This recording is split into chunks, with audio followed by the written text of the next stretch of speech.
Hello दोस्तों, आज हम लोग भरेंगे एसएससी एमटीएस का फॉर्म। इसके पहले मैंने एसएससी सीजीएल का फॉर्म भर के पूरा दिखाया, तो नोटिफिकेशन तो बहुत पहले आ चुका है, लेकिन मैं बहुत बाद में वीडियो बना रहा हूँ। लेकिन तब भी मोस्टली लोग जो है लास्ट में ही फॉर्म भरते हैं, तो वो लोग देख सकते हैं आराम से।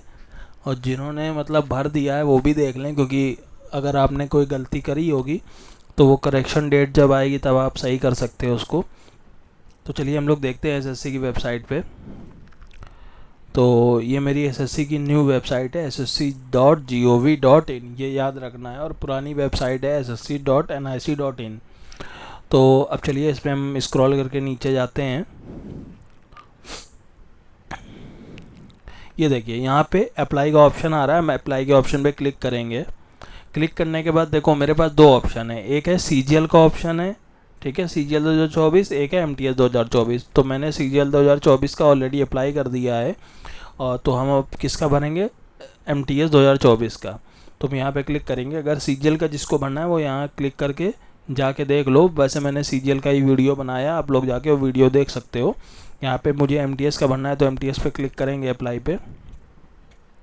तो देखिए मेरा आईडी पासवर्ड आ जाएगा। तो हमें क्या करना है, आईडी पासवर्ड डालना है। मान लिया मेरा आईडी पासवर्ड है 1 2 3 4 5 6 7 8 9 10 11 जो भी है आपका, ठीक है, 11 डिजिट का मान लिया रजिस्ट्रेशन नंबर है। उसके बाद यहाँ पे पासवर्ड डाल दो। पासवर्ड में आप कुछ भी डाल दो, मान लिया कैपिटल ए ले लिया, फिर BCDEFG, फिर कुछ हमने स्पेशल कैरेक्टर ले लिया, फिर नंबर ले लिया, ठीक है। तो इस तरीके से, और यहाँ पे ये आई का ऑप्शन बना है, यहाँ क्लिक करोगे तो तुमको ये दिख जाएगा पूरा पासवर्ड, ठीक है। और यहाँ पे ये कैप्चा कोड लिखा हुआ है, ये यहाँ डाल के जब क्लिक करोगे तो लॉगिन हो जाएगा। जो भी आपका रजिस्ट्रेशन नंबर है वो डालो यहाँ पे, ठीक है, रजिस्ट्रेशन नंबर या फिर यूज़र नंबर। ये कहाँ से मिलता है, ये OTR जो लोग ऑलरेडी कर चुके हैं ये उनको उनके पास होगा, ठीक है। ये यूज़र नेम पासवर्ड तभी मिलेगा जब आपका OTR पहले से हो। तो ये फॉर्म भरने के लिए जिन लोगों का OTR पहले से हो चुका है वो लोग यहाँ से फॉर्म भरेंगे, ठीक है। और जिसने OTR नहीं करा, एकदम न्यू रजिस्ट्रेशन है, तो उसको पहले OTR करना पड़ेगा जाके। उसके बाद यहाँ पे पासवर्ड डालना है, पासवर्ड जो आपने क्रिएट करा हो। उसके बाद यहाँ पे ये जो कैप्चा कोड है ये आपको यहाँ पे फिल करना है। मान लिया ये मेरा दिया हुआ है 8J2FA जो भी दिया है। उसके बाद आप लॉगिन पे क्लिक कर सकते हो, ठीक है।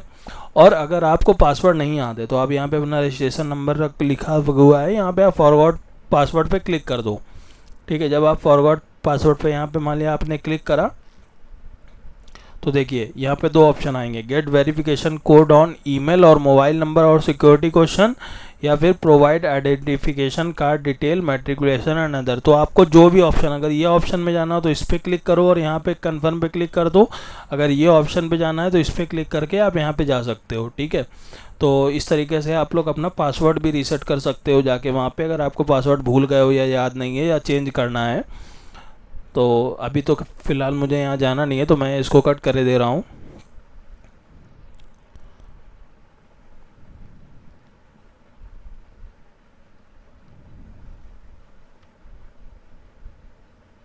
चलिए हम लोग फिर उसी ऑप्शन पे आ जाते हैं।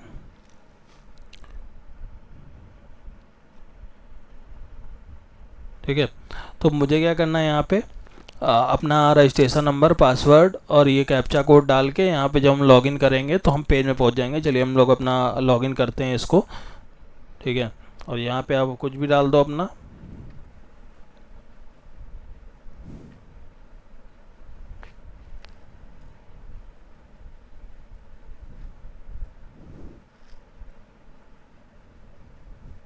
ठीक है। उसके बाद मैंने ये डाल दिया HA8LN। और अब हम लॉगिन पे क्लिक करेंगे तो हम उसी पेज पे पहुंच जाएंगे अपने। चलिए लॉगिन करते हैं। जैसे हमने लॉगिन पे क्लिक करा तो देखिए यहाँ पे मेरी सारी डिटेल आ गई है। मेरा नाम लिख के आ गया, रजिस्ट्रेशन नंबर लिख के आ गया है, ठीक है, फादर्स नेम लिख के आ गया यहाँ पे मदर्स नेम लिख के आ गया है, यहाँ पे मोबाइल नंबर है, और यहाँ पे ईमेल आईडी है, यहाँ पे एड्रेस है। तो मेरी सारी डिटेल आ गई है। उसके बाद हम नीचे जाएंगे। अब देखिए यहाँ पे एक लाइव एग्ज़ामिनेशन का ऑप्शन है, एक माई एप्लीकेशन है, एक एप्लीकेशन हिस्ट्री है। तो माई एप्लीकेशन में क्या होता है, जो हम अप्लाई कर चुके हैं फॉर्म वो सारे हमको मिल जाएंगे। एप्लीकेशन हिस्ट्री में हम देख सकते हैं जाके हिस्ट्री कि हमने कौन कौन से फॉर्म फिल करे हैं या जिनका रिजल्ट आ गया है। अब लाइव एग्जामिनेशन यानी कि जो अभी पोर्टल ओपन है फॉर्म भरने के लिए, यहाँ पे केवल वो शो होते हैं। जैसे यहाँ पे देखो मेरा MTS का शो हो रहा है और मेरा CGL का शो हो रहा है, ठीक है। तो अभी हमें MTS का भरना है, तो हम यहाँ जाके MTS वाले पे अप्लाई पे क्लिक कर देंगे। अब देखिए यहाँ पे ये पूरा डिटेल लिख के आ गई, आप लोग ये इंग्लिश में लिखी हुई है, पूरा आप लोग पढ़ सकते हो। मैंने ऑलरेडी CGL वाले में पूरा वीडियो पढ़ के बताया था, ठीक है। इसमें कुछ नहीं है, वही फ़ोटो साइन यही सब है। तो इसमें मैं हिंदी में बताऊंगा, पिछले वाले में मैंने इंग्लिश में पढ़ के बताया था, ठीक है। तो परीक्षा विज्ञापित को ध्यानपूर्वक करें, सावधानी बरतें, ठीक है। अभ्यर्थी को क्या करना है, अपनी फ़ोटो क्लिक करनी है वेब कैमरे के सामने बैठ के, अपने मोबाइल से। पहले से कोई फ़ोटो स्कैन वाली वो सब नहीं लगेगी अब की बार, ठीक है। और जो साइन है आपका वो लगेगा 10 से 20 KB का लगेगा, और उसकी जो लंबाई वगैरह होगी वो होगी 6x6 हो गई चौड़ाई, और 2 सेंटीमीटर हो गई उसकी ऊंचाई, ठीक है। और धुंधले वगैरह नहीं होने चाहिए। उसके बाद पेमेंट आपकी ऑनलाइन होगी। चलिए अब हम यहाँ पे फिल फॉर्म पे क्लिक कर लेते हैं। तो देखो यहाँ पे लिखा हुआ है, please review your personal detail carefully, these detail are automatically populated from your own OTR, ठीक है। मतलब कि OTR जब हम लोगों ने भरा था तो ये सारी डिटेल मेरी पहले से हम लोग ने OTR में फिल कर दी थी। अब यहाँ पे देखो कैंडिडेट इन्फॉर्मेशन, तो यहाँ पे हम लॉगिन हो गए हैं तो ये पूरा वाइट है, ठीक है। पर्सनल डिटेल में हमें इस समय चलना है तो वाइट है, देखो बाकी में अलग कलर है। तो धीरे धीरे जैसे जैसे वाइट आता जाएगा, या तो वहाँ पे पहुँच चुके होंगे या फिर पहुँचने वाले होंगे, ठीक है। तो पर्सनल डिटेल में हमें क्या करना है, 1 नंबर से लेके यहाँ पे दी हुई है, हाँ ठीक है, जो भी डिटेल है वो सारी ऑलरेडी भरी हुई है। तो हमें केवल उन डिटेल को रिव्यू करना है, रिव्यू करके हमें नेक्स्ट कर देना है, क्योंकि ये हम OTR में ऑलरेडी भर चुके हैं तो हमें बार बार नहीं भरना है, ठीक है। तो मैंने ऑलरेडी सारी डिटेल देख ली है अपनी, 1 से लेके 18 नंबर तक सारी डिटेल, जैसे मैंने CGL में बताया था वैसे सेम टू सेम इसमें भी है। सारी डिटेल पहले वाले में भरी हुई होगी, फिर हम नेक्स्ट पे क्लिक कर देंगे। क्लिक करने के बाद आ गया सक्सेस, ठीक है, पर्सनल डिटेल सेव्ड सक्सेसफुली, फिर ओके करना है। अब देखो हमारा कैंडिडेट इन्फॉर्मेशन में हम थे, पर्सनल डिटेल थी उस टाइम, ठीक है। ये दोनों हमने भर लिया। अब देखो इस वाले पे भी वाइट कलर आ गया, बाकी पे नहीं है, ठीक है। अब ये देखो एरो यहाँ से यहाँ पहुँच गया वाइट करके। अब हम जब इसको पूरा फिल कर लेंगे तो ये पूरा ये वाला वाइट हो जाएगा और ये एरो उठ के यहाँ चला आएगा। तो ये चीज़ ध्यान रखनी है, आप कहाँ तक पहुँच पाए फॉर्म भरने में वो ये शो करता है। चलिए हम डिटेल भर लेते हैं अपनी। यहाँ पे पहला है एजुकेशनल क्वालिफ़िकेशन। तो एजुकेशनल क्वालिफ़िकेशन हम आपकी जो भी एजुकेशनल क्वालिफ़िकेशन है, आप जहाँ तक पढ़े हो, आपने 10th करा है, 12th करा है, डिप्लोमा है, ग्रेजुएशन है, तो आपको वो भरना है। मैंने पोस्ट ग्रेजुएशन डाल दिया। उसके बाद यहाँ पे दूसरा है details of qualifying educational qualification. अब देखो एजुकेशनल क्वालिफिकेशन यहाँ पे केवल उन्होंने मांगा है 10th पास, ठीक है। अब अगर आपको नहीं समझ में आ रहा है क्या क्वालिफिकेशन चाहिए, तो यहाँ पे देखो लिखा हुआ है, please refer to the notice of examination para 9.1 से लेकर 9.2 तक आप जाके देख सकते हो, वहाँ सारी डिटेल होगी, ठीक है। एजुकेशनल क्वालिफ़िकेशन मतलब कि यही एजुकेशनल क्वालिफ़िकेशन मांगी गई है ये फॉर्म भरने के लिए, और जो आपकी ऊपर है वो आपकी हाईएस्ट एजुकेशनल क्वालिफ़िकेशन है। मतलब कि वो इस पोस्ट के लिए नहीं वो पूछ रहे हैं, वो आपकी पूछ रहे हैं पर्सनल कि आपने कहाँ तक पढ़ाई करी है। और जो एजुकेशनल क्वालिफ़िकेशन क्वालिफाइंग है वो आपकी केवल 10th है। अब उसके बाद आपने पोस्ट ग्रेजुएशन करा है, PhD करा है, उससे उनको मतलब नहीं है। आपका फॉर्म केवल देखा जाएगा कि फॉर्म में क्या मांगा गया है। उसके बाद यहाँ पे लिखा है EQ स्टेटस। EQ का मतलब है मेरा एजुकेशनल क्वालिफ़िकेशन, मतलब कि यहाँ पे फॉर्म भरने के लिए उन्होंने मांगा है कि 10th पास होने चाहिए, ठीक है। तो वही स्टेटस हमको देखना है 10th पास हो कि नहीं हो। तो यहाँ पे पास हो तो ठीक है। पासिंग ईयर क्या है, 2013 है मान लिया, ठीक है। तो वो ये सब चीज़ें आपकी पहले से भरी हुई आ रही हैं इसमें, ठीक है। हमें केवल क्या डालना पड़ा यहाँ पे, पोस्ट ग्रेजुएशन, ठीक है। ये 10th वाली है वैकेंसी, तो हमारा मोस्टली डिटेल भरी हुई है। चलिए हम नीचे जाके देख लेते हैं क्या क्या मेरी वैकेंसी डिटेल भरी हुई है। अब देखिए यहाँ पे हमारा सारी डिटेल ऑलरेडी फिल थी पहले से ही। हमने जो OTR के समय डाला था 10th की सारी डिटेल, वो सारी इसमें ऑलरेडी भर के आ गई थी, तो मैंने सीधे नीचे कर दिया। नीचे में केवल ये परसेंटेज वाला जो ऑप्शन था ये केवल खाली था, ठीक है। तो मैंने 78.7 ये मेरे परसेंटेज हैं, तो ये मैंने डाल दिए यहाँ पे, ठीक है। ये मेरे 10th के परसेंटेज है, तो मैंने वो डाल दिया। यहाँ पे CGPA अगर आपका है तो वो डाल सकते हो, नहीं तो परसेंटेज है। अब मैं यहाँ पे फिर से सेव एंड नेक्स्ट कर देंगे। देखिए education detail save successfully, okay, ठीक है। अब देखिए यहाँ पे देखो कैंडिडेट इन्फॉर्मेशन में दो चीज़ें थी, पर्सनल डिटेल, एजुकेशन डिटेल मेरी पूरी हो गई। अब देखो ये एरो चल के यहाँ आ गया एडिशनल इन्फॉर्मेशन में। अब देखो हम एडिशनल इन्फॉर्मेशन 1 वाले में चल रहे हैं, तो यहाँ पे अभी देखो एरो यहाँ पहुँच गया। जैसे हम ये फिल कर देंगे ये वाला पूरा हो जाएगा, यहाँ पहुँच जाएगा, ठीक है। अब यहाँ देखो कुछ ज़्यादा खास डिटेल नहीं भरनी है। आप एक्स सर्विसमैन हो कि नहीं हो, अगर हो तो यहाँ पे क्लिक कर दो यस पे, उसके बाद ये सारी डिटेल फिल कर लो, ठीक है। अगर एक्स सर्विसमैन नहीं है तो सीधे सीधे यहाँ पे नो कर दो।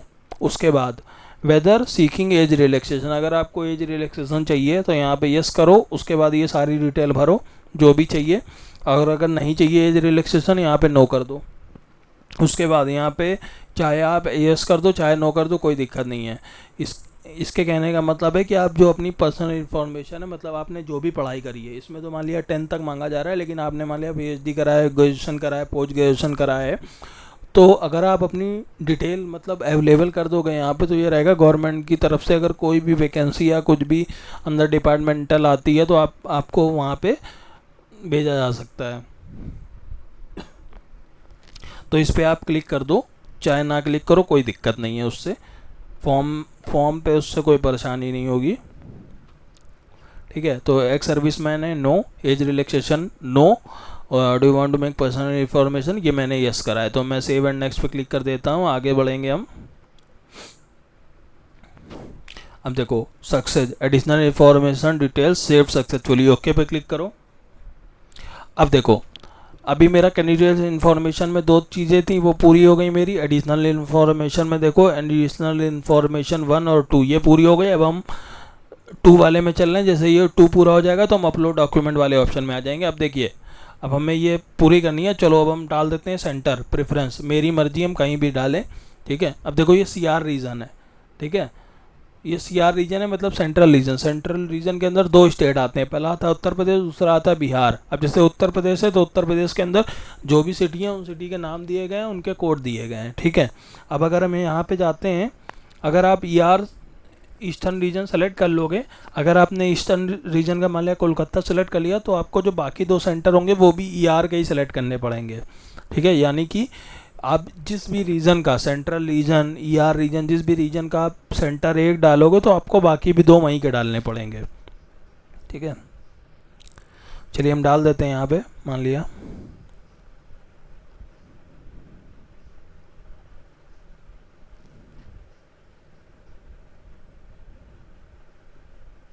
ठीक है। मैंने चलो कानपुर, लखनऊ, प्रयागराज मान लिया 3 डाल दिए।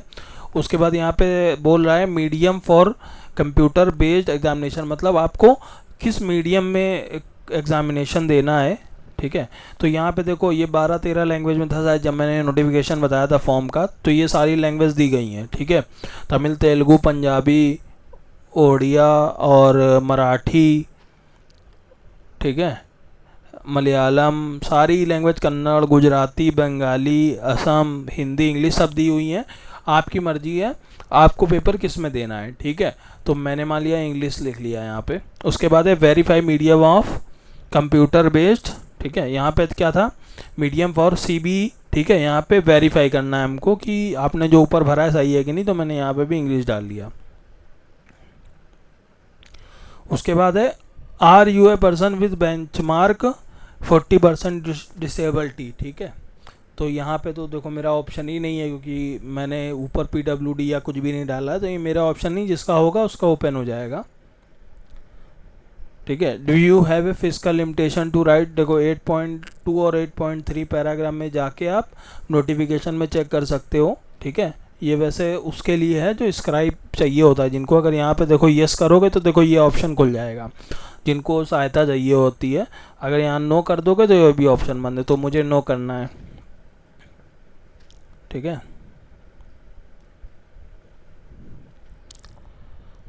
अब देखो ये स्टेट है, यूटी है, सीसीए है।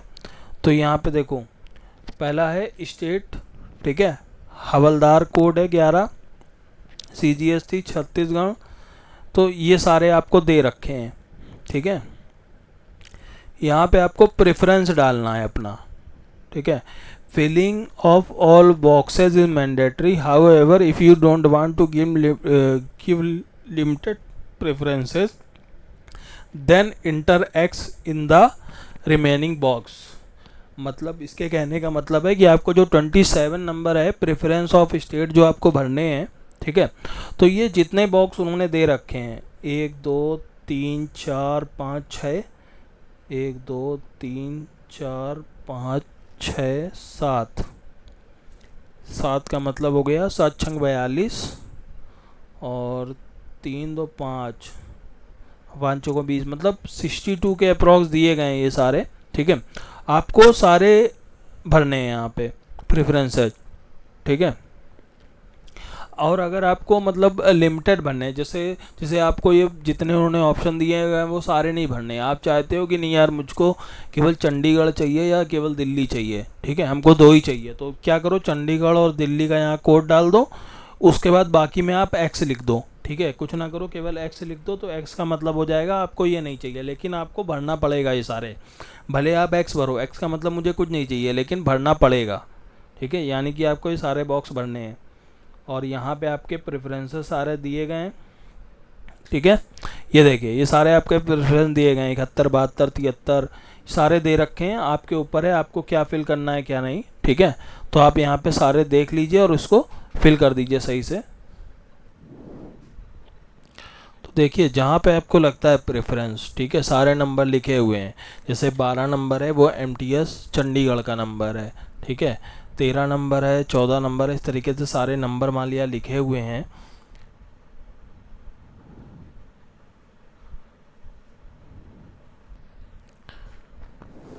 अब देखिए जैसे यहाँ पे लिखा हुआ है 24 number MTS Bihar, 25 number MTR Uttar Pradesh, 26 number हवलदार सीजीएसटी भुवनेश्वर, ठीक है। तो यहाँ पे स्टेट का नाम लिखा हुआ है और एमटीएस में है कि हवलदार में ये लिखा हुआ है, यहाँ पे नंबर लिखा हुआ है 25 26 27। तो उन बॉक्सेज में जाके आपको अपने हिसाब से प्रेफरेंस डालना है। जैसे अभी उत्तर प्रदेश के हो तो आपको लगेगा कि मैं उत्तर प्रदेश पहला प्रेफरेंस डालूँ, तो आप 25 नंबर डाल दो, फिर उसके बगल में कोई और नंबर डाल दो, दिल्ली चाहिए दिल्ली डाल दो।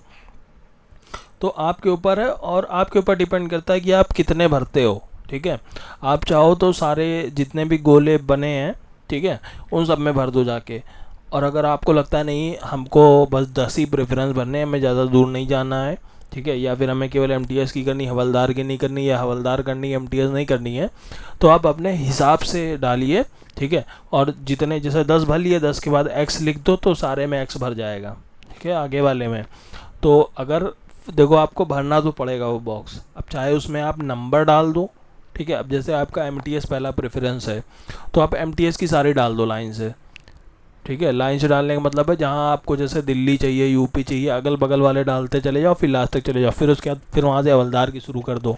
या फिर आपको केवल प्रेफरेंस चाहिए कि नहीं मुझे दिल्ली चाहिए, चाहे वो एमटीएस मिले चाहे हवलदार मिले, तो आप वहाँ पे दोनों को अगल बगल करके डालते रहो, ठीक है, पास वाले। तो आप अपने हिसाब से डालो, अगर आपको केवल एमटीएस की चाहिए या केवल हवलदार की चाहिए तो केवल एमटीएस की डाल दो और बाकी में एक्स कर दो। तो आपको जो भी चाहिए वहाँ पे नंबर भर दो और जो नहीं चाहिए वहाँ पे एक्स भर दो। जैसे मैंने भर दिया यहाँ पे नंबर डाले हैं जितने डालने थे, उसके बाद मैंने एक्स करके, ये देखो सारे में एक्स करके मैंने भर दिया है कि मुझे इतने में ही चाहिए बाकी नहीं चाहिए। उसके बाद हम करेंगे सेव एंड नेक्स्ट, ठीक है। तो additional information detail save successfully, okay करा, ठीक। अब देखो अब मेरा ऑप्शन खुल गया कैप्चर फोटो, ठीक है, फोटो का ऑप्शन खुल गया और मेरा सिग्नेचर का ऑप्शन। अब देखो सिग्नेचर में मुझे क्या करना है, 10 से 20 साइज होना चाहिए, जेपीजी या फिर जेपीजी फॉर्मेट में 6x2 सेंटीमीटर होना चाहिए, मतलब 6 चौड़ाई विड्थ और 2 हाइट होनी चाहिए, ठीक है। और हॉरिजेंटली मतलब जैसे ये अपलोड सिग्नेचर लिखा है इसी तरीके साइन होना चाहिए। ये नहीं है कि इंस्ट्रक्शन ऐसे नीचे से ऊपर की तरफ लिखा हो, लेफ्ट राइट समझ लो लिखा होना चाहिए, टॉप बॉटम नहीं लिखा होना चाहिए, उसके बाद ब्लर नहीं होनी चाहिए इमेज। उसके बाद जो हमको फ़ोटो कैप्चर करनी है तो हमें कुछ भी ईयरफोन डिवाइस कुछ भी पहनना नहीं है, ठीक है। चश्मा नहीं लगाना है, मास्क नहीं लगाना है, कैप नहीं लगाना है, कुछ भी नहीं लगाना है। हमें सीधे देख के एक रेक्टेंगल बना होगा, बस वहाँ पे हमें फ़ोटो क्लिक करनी है। जैसे हम यहाँ पे हमें फ़ोटो क्लिक करनी है तो हम इस पर जाएंगे कैप्चर लाइव फ़ोटो पे।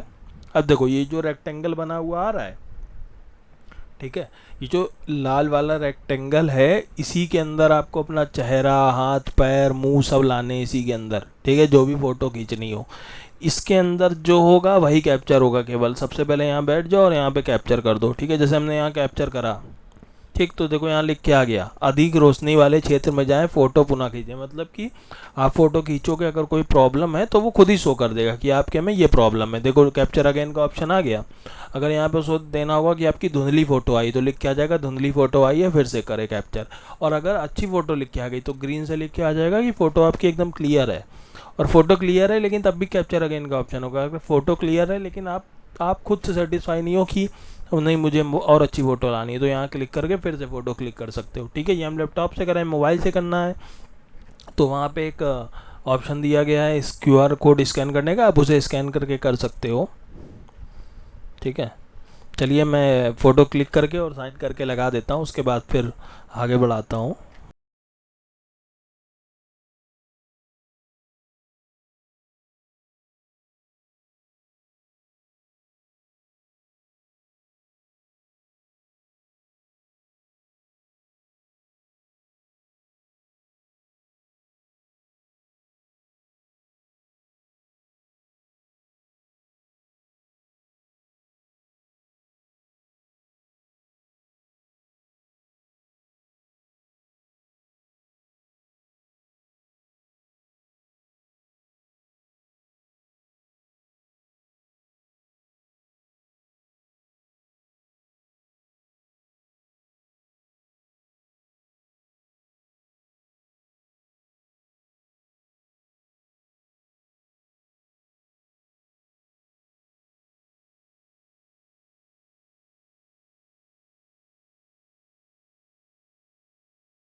देखिए अभी शायद मेरी 3-4 मिनट से वॉइस नहीं आ रही थी क्लियर, वो कुछ प्रॉब्लम हो गई थी।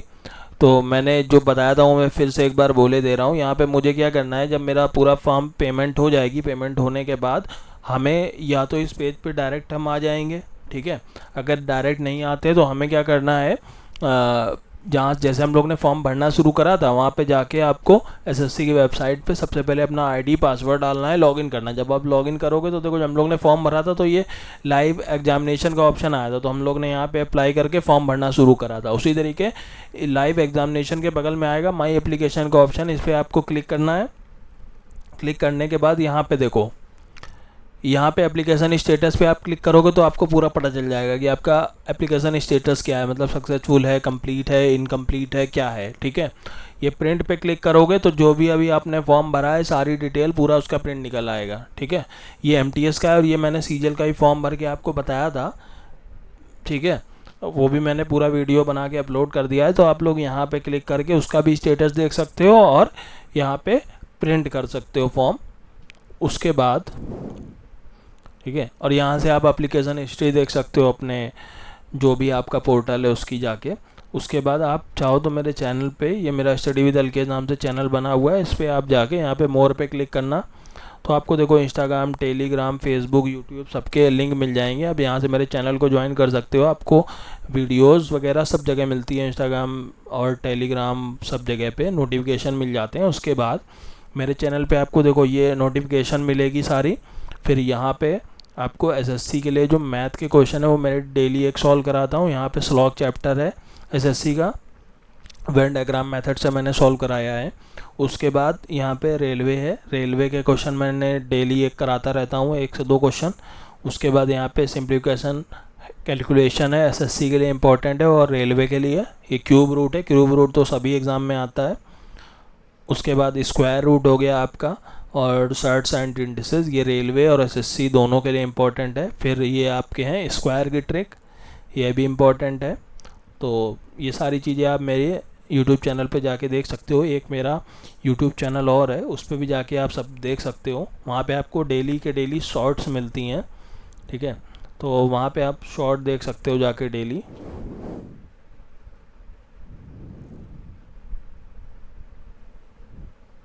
ये देखिए ये मेरा चैनल है, तो यहाँ पे आपको ये सारी शॉर्ट वीडियोस मिलेगी।